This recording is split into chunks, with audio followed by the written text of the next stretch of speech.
very popular yung idea sa mga Pilipino ngayon na i-abolish ng party list system kasi nagagamit lang siya sa politika at saka ginagamit lang ng mga magkakamag-anak sa politika na hindi pwedeng maglaban-laban at all at the same time dahil nga magkakamag-anak sila.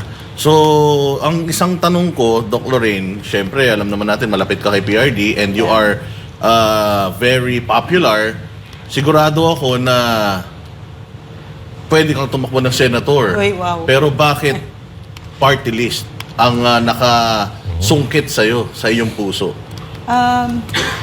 Kasi ayoko talaga maging politiko. Ayoko talaga, hindi ko talaga, pero gusto kong magsilbi, no?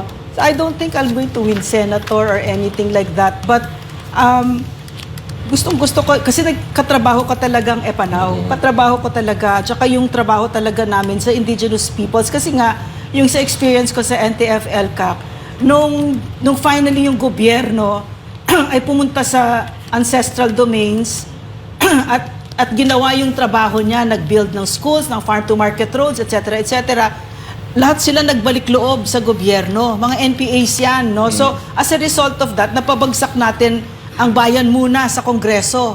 No? So, ano nangyari? Di umangat ang Pilipinas noon.